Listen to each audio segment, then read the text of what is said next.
Hey everybody, this is the final episode of Season 3. We have a number of podcasts already recorded for Season 4, so please subscribe so you get them when they're released.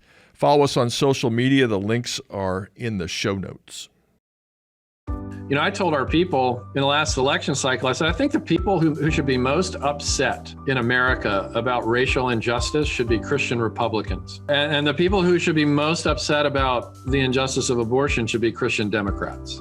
Today's guest is Scott Sauls. We've been friends for kind of close to 30 years. He's the lead pastor of Christ Presbyterian Church, a very influential church in Nashville, Tennessee. He's a gifted author. He's written books like A Gentle Answer and Jesus Outside the Lines. I'm delighted to have Scott with us today. From the Center for Faith and Work here in St. Louis, this is Working with me, your host, Dan Doriani. Here we strive to fire the imagination of Christians who long to practice their faith in the workplace.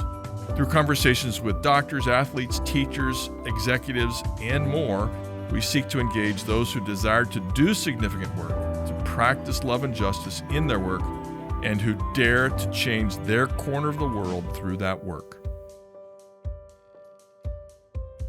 I'm glad to receive as my guest today Scott Sauls, a man I've known for a long time and have always respected and treasured through the years. Scott, you are a Covenant Theological Seminary graduate. I met you in a Greek class a long time ago. Then you planted a church, really two churches in Kansas City, very boldly. God bless that. And then you came to St. Louis and you planted another church, a Riverside church. And then you went to New York City and were part of the great enterprise of Redeemer, along with your friend and mine, Tim Keller. And then God called you to Nashville around 10 years ago, something like 10 years ago. And God has really strengthened, blessed, used your ministry in the city there. It's a large church. You've planted churches. As you've led there, you've become a blogger in all sorts of venues. You've written several books. We'll talk about all three of them at least a little bit. But I kind of want you here, not just because I like you, but because your church has a lot of leaders in it. And this podcast is called Working, and it's about applying our faith to our work. So I'm delighted to have you address how the faith applies to work. Say a couple things about yourself. What do you want to say, Scott, as we get started? Well, I'm a longtime disciple of Dan Doriani, who taught me how to interpret the New Testament and taught me about how to be a faithful family guy, and who's been a loyal friend to me for many, many years. So I love getting to do this together with you, Dan, and so much of who I am as a minister and as a person is indebted to you and your leadership in my life and to your friendship over the years. And of course, Debbie and the girls as well. So thank you for that.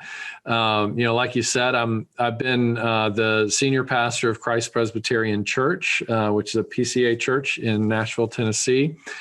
We are now a multi-site church. We have 4 different locations, each of which has its own dedicated leadership, all under the same vision and elder board. And we also, which might be of interest to your listeners, Dan, we started an organization out of our church called the Nashville Institute for Faith and Work under the leadership of a woman named Missy Wallace, who now runs the Global Faith and Work Initiative for Redeemer City to City, and very much a fan of what you're trying to communicate through vehicles like this. I'm married to Patty, celebrated our 26th anniversary a couple of days ago, and we have 2 daughters. So Dan officiated our wedding, and we have 2 daughters, Abby, who is now 23, all grown up, working for Mission to the World in Atlanta, about to get married in March, and Ellie, who is a sophomore at Auburn University. So we have a very full life and full hearts. Yeah, that's great. And it is a pleasure to not only know you, but also Patty, your girls. I don't know your girls quite as much now, young ladies, but it's been delightful to watch you and Patty have a great home and a great marriage throughout these years. So I want to jump straight to the kinds of things you say and do that are helpful to people as they try to put their faith to work. And in your book, A Gentle Answer, which has been widely read, almost the first thing you say in the book is, to our great surprise, for the first time maybe in human history, hate is now an asset. You say this generation is the first to turn hate into an asset. It's a very remarkable statement, and of course sets up what you want to say. Why would you start a book with a line like that? And how would you like the people that you minister to, people you disciple in the media and in politics, to understand and counteract that tragic reality that hate is sometimes viewed as an asset? Yeah, well, that is actually a quote that I got from John Perkins on one of his visits here to our community in Nashville. He made that statement to a room full of leaders, and it was right in the middle of his talk. This generation is the first to turn hate into an asset, and he's talking about how outrage is monetized.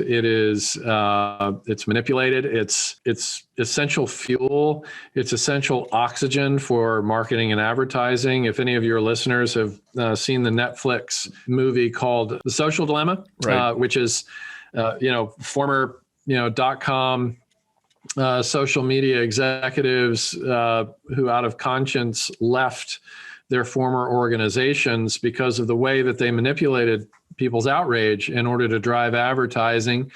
And of course, it's hard to find any more objective news reporting, because now really what we have is a lot of editorializing on news channels and news outlets that can also fuel outrage and drive up advertising. So people's tendency toward outrage is monetized in that way. And so I think that's one of the things that John Perkins was getting at. But it's not a new phenomenon. I mean, hate has existed ever since the fall in the Garden of Eden. I mean, remember, Cain murdered Abel, Genesis chapter 4, and all the way up until the present day. And so I think that while outrage has always been a human problem, I think it's more amplified now because of everybody has a brand now. Everybody's ubiquitous.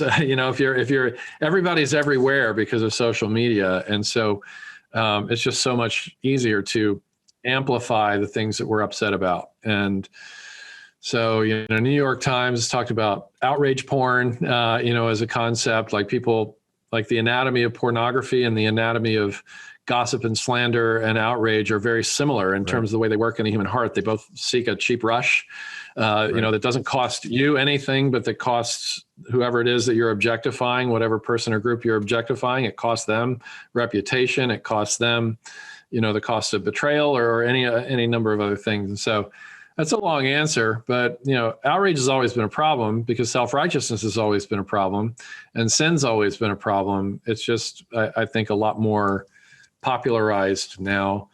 And I wonder if that's the reason why people have fallen in love with Mr. Rogers again. Right. And Ted Lasso is one of the most popular series out there, because kindness is, there's such a shortage of kindness and such a deep craving for it. So it is amazing that there was not one, but there were two movies about Mr. Rogers in a span of about 8 months. Yeah, that's right. Right. Both of them blockbusters. And they were both very well received, well done. Mm-hmm. And, people love them. Lasso, of course, is another great example of that.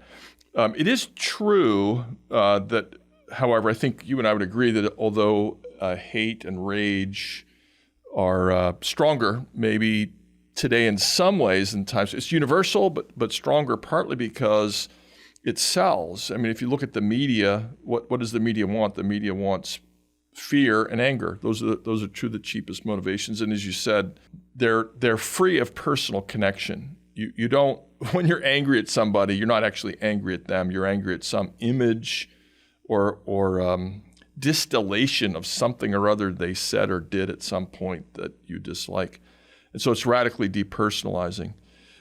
So let me stick with this for a minute. Of course, you and I would probably agree that we're all being discipled all the time. And one way we're discipled is by what we receive. We want to be transformed by the renewing of our mind and not conform to this age. And if we're watching either MSNBC or Fox, we're being trained to be angry. How can we counteract that? It's kind of the thesis of your book to some extent, right? It is. McShane famously said, for every one look you take at yourself, take 10 looks at Jesus. I think you could maybe tweak that a little bit. For every one look you take at things to be, disheartened and discouraged and upset about, take 10 looks at Christ, right? Because the more we look at Christ, the more we're gonna address the log than we are the specks. And I think that's the gospel shortage or short circuiting of the gospel in a lot of our hearts and lives, is that we've reversed Jesus's teaching, where now we are so quick to notice and address specks in other people's eyes. And of course, that's a mercy, right? My New Testament professor taught me it's actually a mercy to address a speck in somebody else's eye, because a speck could lead to an infection, could lead to blindness, right? But Jesus says, before you're able to see clearly enough to do that, and get yourself in the right frame of mind and the right posture of heart to do that, you've got to deal with the log in your own. And we live in a time now where it's just, it's not only common, it's actually popular and considered virtuous to ignore the logs in our own eyes, right? One sociologist, I can't remember who it was, or a political theorist as well, talked about how partisan politics is now driven by what he calls package deal ethics, where if you align with the Democratic Party, you have to 100% align, or else you're suspect. Or if you align with the Republican Party, you have to 100% align, or else you're suspect. There's no room in any party anymore for self-critique. And that makes people like you and me a bit homeless in this political environment, right? Because, I told our people in the last election cycle, I said, I think the people who should be most upset in America about racial injustice should be Christian Republicans. Yeah. And the people who should be most upset about the injustice of abortion should be Christian Democrats, because of the log spec principle, right? We have the emotional freedom to self-critique not only ourselves, but our groups and our own inconsistencies, because the gospel declares us righteous. And so what have we to fear? There's no condemnation in Christ. And so we can own the inconsistencies and even start addressing the inconsistencies on our own side of the aisle, so to speak, if we're talking politics. But that's just so rare anymore, at least in the public discourse. And what would be wonderful is if you could get a lot more self-critique and a lot less grenade launching. Right. And, if there was more self-critique addressing the logs in our own eyes, maybe we'd put down our grenades and more surgically, deal with the specks where we see, in other people's eyes. But I don't even know if that relates to the question you asked. No, it does. It does. But I'm going to go back to your first answer, and that is what we need to do is look at Jesus more and look at our opponents less. And, one of the things that I think we would probably agree on is that we view Jesus as our Redeemer, but also as our King. And if Jesus is our King, then our Republican and Democratic, and for that matter, independent leaders are not our King. And, Jesus is never going to easily fit Republican and Democratic grids. I think you and I definitely agree on that. I like to point out to my Republican friends that the Democrats should be the most pro-life outfit that there is, right? Because Democrats pride themselves in taking care of the weakest and the defenseless. And who's more defenseless than a child in the womb? Nobody. And of course, Republicans, trumpet, free agency and freedom of economic activity. And therefore, we should be just so robustly defending the rights of people who've been excised from good education, good preparation, capital, and all the rest, which tend to be minority groups. So, it would be really easy take that into the average. Sorry, go ahead. I'm sorry. Take that into the average evangelical pulpit in America these days, and you should wear a helmet. Wear a helmet when you do. Yeah. See, that's why I'm a guest speaker now. You're right. Well, what you just said is a very faithful statement. It's the kind of leadership that I certainly want to follow. Is leadership that says those sorts of things. Well, and you do say those sorts of things. Self-critique. So I do say those sorts of things. And it's always heartening to hear somebody I respect so much like yourself saying them too. Yeah, well, it's good to be partners. And sometimes if you just keep on outraging people long enough, the people that come to your church go, what happened to him? What's he so upset about? Oh, he says that kind of stuff all the time.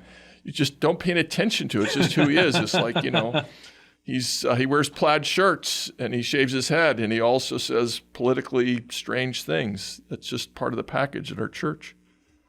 Anyway, well, let me just ask. Let me pretend for a moment that I'm either a politician or I'm a media person, and I've come to you and I've heard you. I've read this book, A Gentle Answer, and I've heard you speak about these matters, and I want counsel. I want you to tell me a couple concrete things. And the first thing you say to me is stick closer to Jesus, read the Gospels more, understand that all of our life is lived imperfectly, and he loves us in our imperfections, and you're never going to be the perfect politician or broadcaster. And he's got that. He's meditating on the Gospels and the whole Bible. But he wants some concrete advice. Scott, what would you say to somebody in these public arenas who is pressed to take sides and the people around them are grenade launchers, to use your metaphor? Yeah. And maybe there's a lot of internal pressure from party or from channel or platform to present a certain bias with their public voice.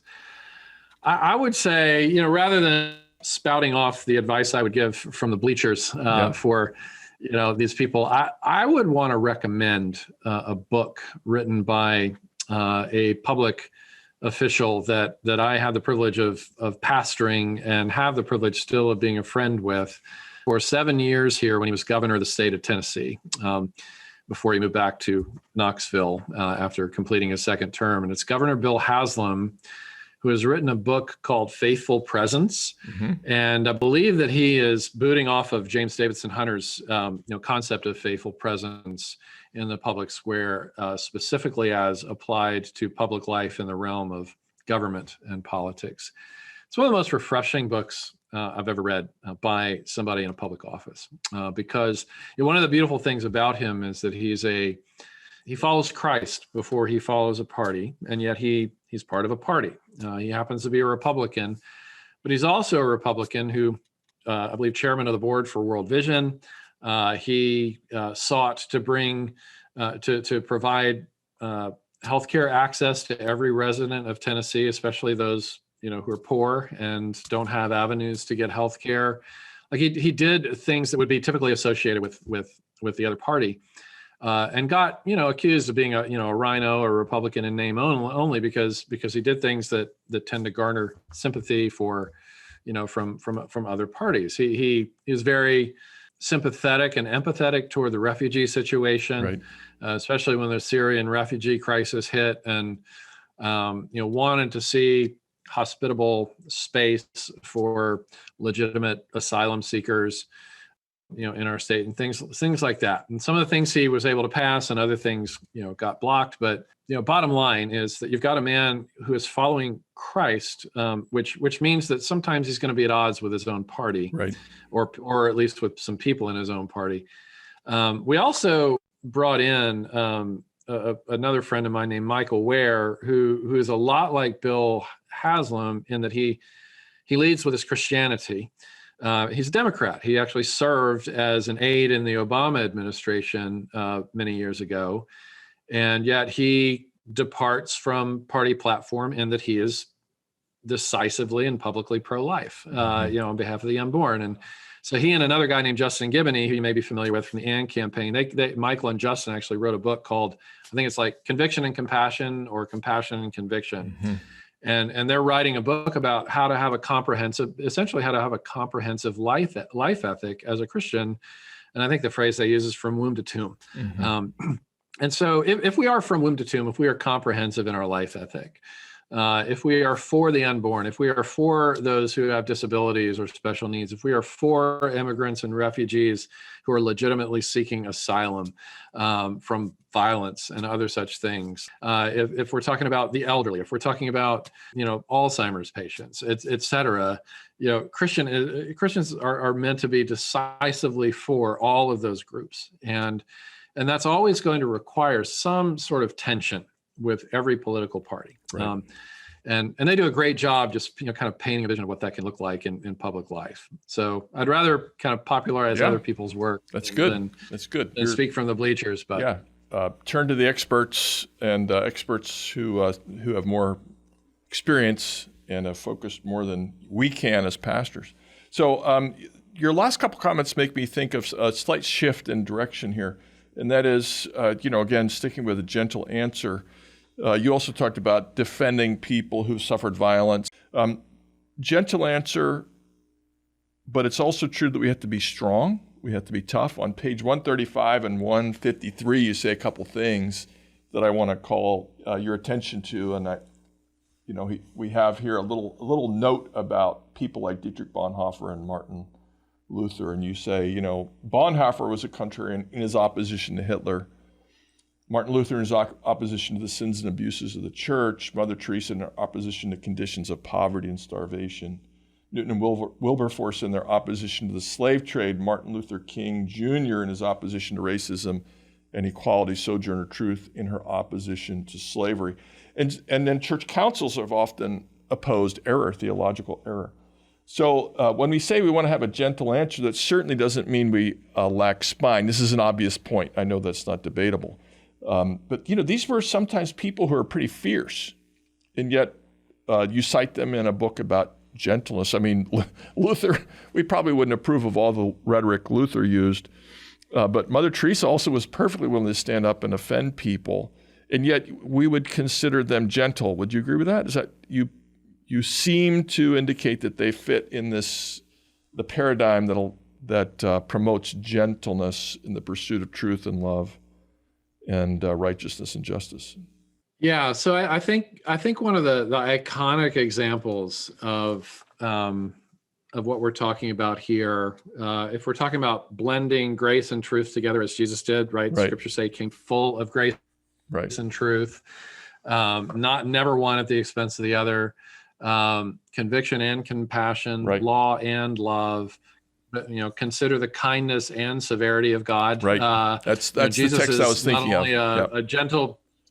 Yeah. Christ is not only a gentle priest; he's also an in-your-face prophet. Yeah. And a ruling king. He's all three of those offices. Right. And so I think maybe in recent American history, at least in my lifetime, one of the most iconic examples is somebody that John Perkins marched with, Dr. Martin Luther King Jr., who had this rare combination of always holding out hope for reconciliation, justice, peace, repair, etc., while also being willing to say the hard things. And of course, his letter from a Birmingham jail does so famously, where he's reaching out, with the olive branch, attacking problems instead of attacking people, and inviting the people who are perpetrating those problems to come on over to his side and help attack the problems, right? And the tone is lament more than condemnation or rage or correct. Criticism. It's absolutely. It's a tone of lament. And also one of hope. One of his most famous books, a collection of his essays, is called A Testament of Hope. And he was a very hopeful person, even though he was also a very mistreated person, and sometimes a redemptively and righteously angry person, and a deeply flawed person and sinful person in certain areas of his personal life. Like my wife Patty calls a mixed bag, right? But this whole notion that he called peaceful resistance, you're putting two things together that serve one another. Peaceful serves resistance in that it helps you to earn the right to be heard, in that I'm not attacking you, I'm attacking what you're doing. I'm attacking the pain you're causing, I'm not attacking you. That's a peaceful form of also resistance, and hating what is evil, clinging to what is good at the same time. And so, one of the kind of deer in the headlights looks I get in conversations like this about the book, A Gentle Answer. A lot of times, understandably so, podcast hosts, they don't have time to read every book. And so they'll glance through the introduction, they'll look through the table of contents. And a lot of times those who haven't read the book will say, what's going on with chapter 5? Like, gentle people do anger well? What on earth? And it really does, I'm trying to draw a distinction between raging anger and righteous anger. Anger is a lot like fire, right? They're really healthy, life-giving uses to it. And they're really damaging, destructive demoralizing uses of fire. And the same is true of anger, right? We would probably agree. You cite Rachel Denhollander, and she's a really good example of someone who used anger correctly. But she was speaking up not only for herself. I mean, by the time the scandal of mistreatment of female gymnasts by Dr. Nasser, I forget his name all of a sudden, but anyway, she was speaking up for many, many people, dozens of others. Our anger tends to be selfish and self-concerned, and the righteous people that we've talked about, Martin Luther King Jr. and others, Martin Luther for that matter, were upset for the sake of other people and to defend other people. And to say, as I know you have this in your book, I underlined it, enough is enough, but not strictly for myself. It's for myself and for others. It may be for myself, but it's for people who are being mistreated. So I was very glad for that section of your book, because a lot of Christians tend to have the idea that, a Christian leader should never be strong, should never speak sharply about a cause. And I think you and I agree that it's absolutely necessary to have an exclamation point at the end of a sentence that says enough is enough. And I think it boils down, Dan, to really the kinds of people that we express anger with. We want to be really careful and really, circumspect about coming down hard on people that Jesus tend to be pretty tender with. Right. Like, let's take, for example, sexually compromised people. Compromised, broken people.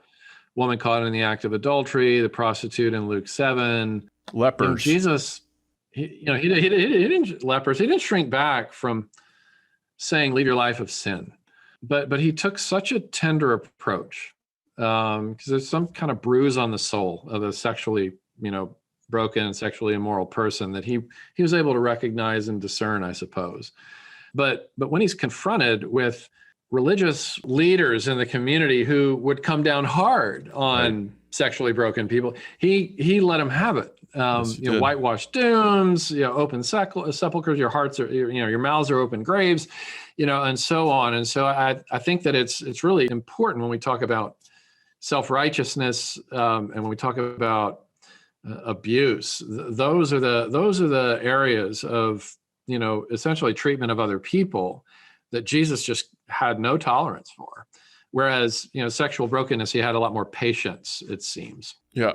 In general, he was, I did a study of this once, actually prompted by something one of my students said, that when Jesus talks to people, no matter how sinful they are, that ask sincere questions, he's about as patient as you can be.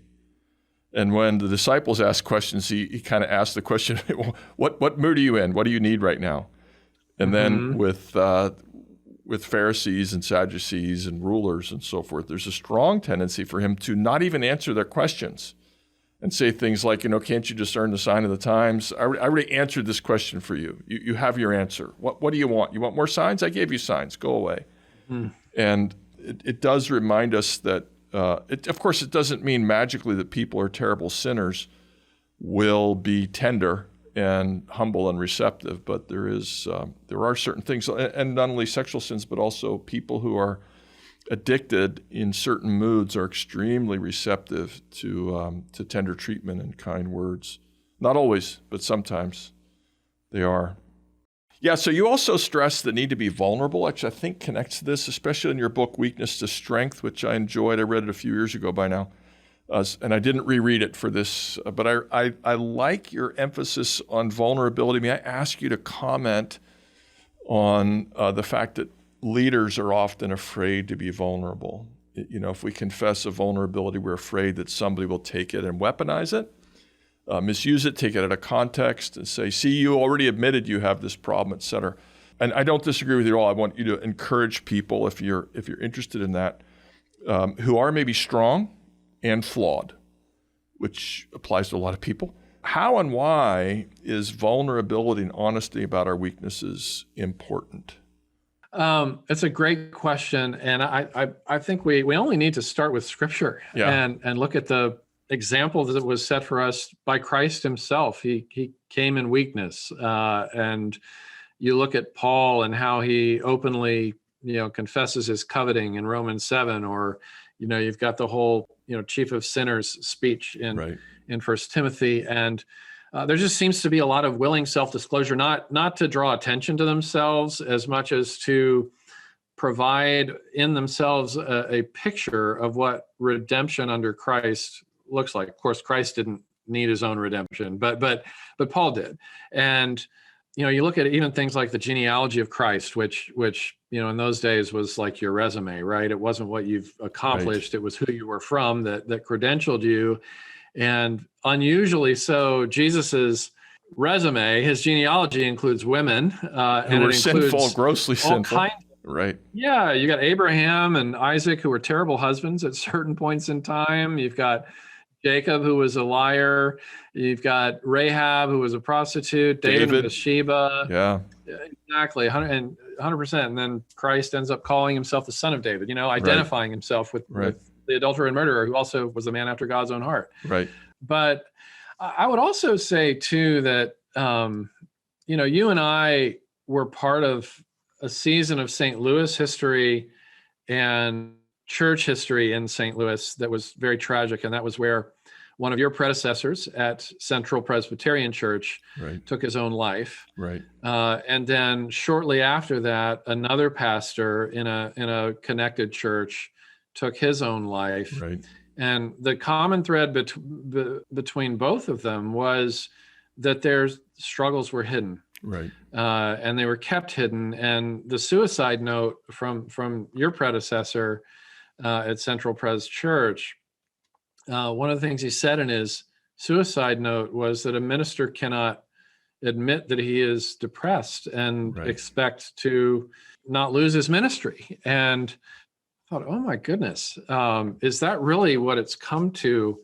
That ministers don't think that they can, shepherds can't be sheep as well, lest they discredit themselves. And there is a certain character calling for those who are in ministry. There's a high bar, but the bar is not perfection. The bar is self-awareness and humility and substantial righteousness and a work ethic. Yes, but not that's right. Perfect. That's right.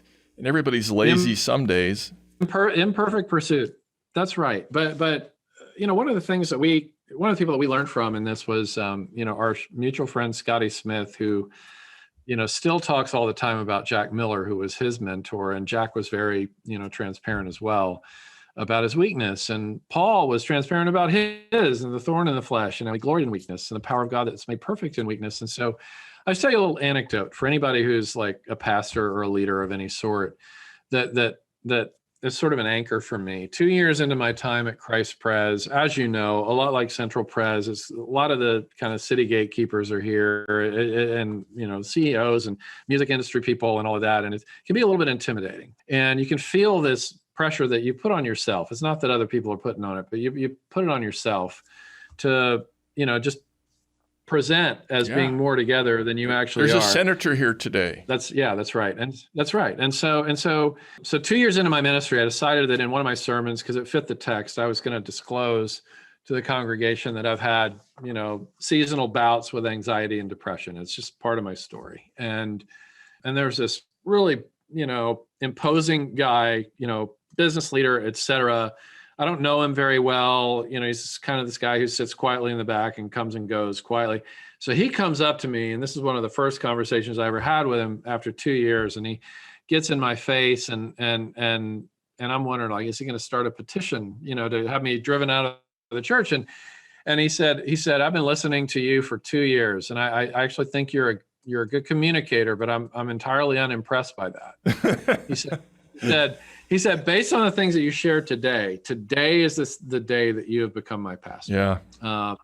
Today is the day that you became a human being to me. And it's a powerful thing. I mean, it's the best parenting. It's the best leadership in an organization. It's the best way to be a colleague. It's the best way to be a friend. It's the best way to be a pastor, is to have a level of appropriate transparency, not oversharing, but also not undersharing. Yeah, it's not about us and our failures. That's either. Right. In a way that positions us to point to the redemptive grace of Christ and how it is at work in our life in real time. So Scott, there are many, many things we could talk about. I have more questions here, but can we go to rapid fire? Absolutely. And this is like you can't answer for more than 60 seconds. And if you answer for 10 seconds, I'll keep asking you interesting questions, all right?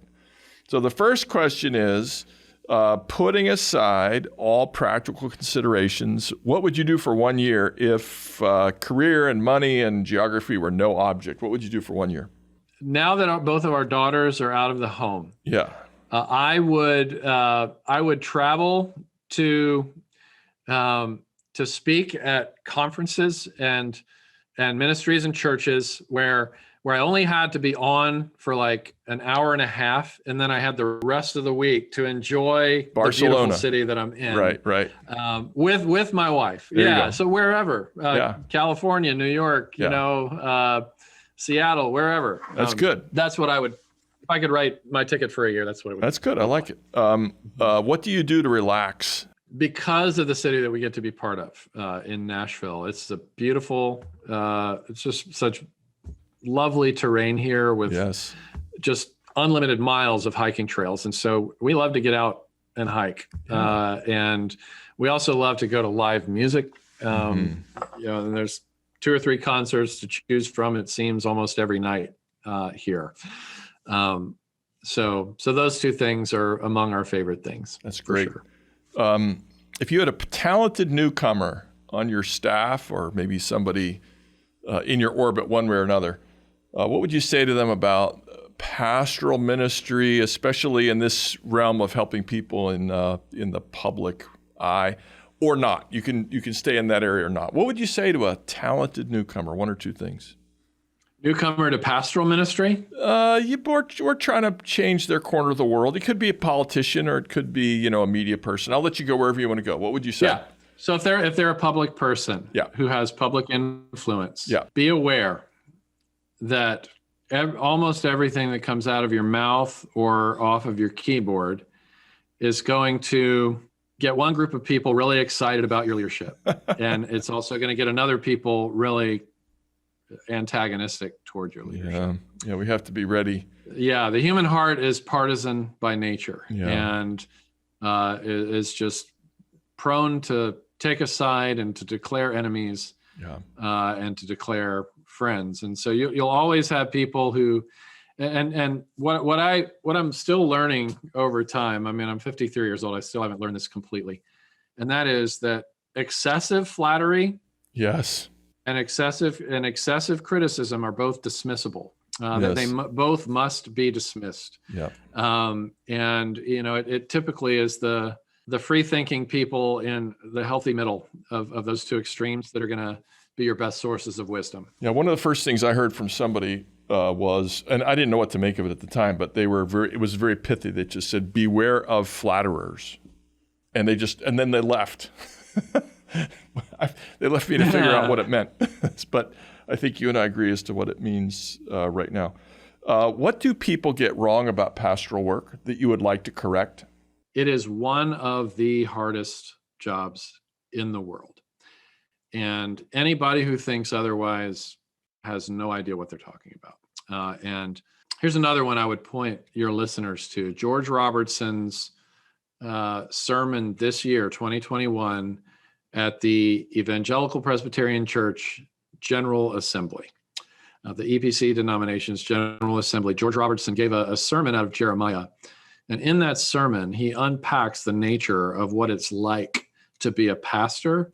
I wonder if that sermon ought to be essential reading for every pastor so that you can know that you're not crazy. Yes. And also to every congregant so you can know how to better support and encourage those who lead, especially in the pastoral context. And I think what folks don't understand about pastoral ministry is that there's a unique spiritual component to the attack that comes at pastors that cannot and must not be underestimated. And so the other is that there are extraordinary demands that congregations put on pastors. Tom Rayner, this church research expert, did a survey of people who were members of churches all over the United States. And the survey was essentially, how many hours a week do you think that a pastor should spend studying for sermons? preaching sermons, I know, leading worship, doing visitations, etc. And he averaged it all out, and he said the average church member in America believes that the pastor should work a minimum of 116 hours a week. Right. And so just realize that pastors, when people put demands on us, we want to meet them. Yes. And so we're also among the most overworked people, but you don't realize it because you don't see most of what we do. And so that's not a pity party at all. I actually love my work. I can't imagine doing anything else. I've never considered getting out of ministry. Right.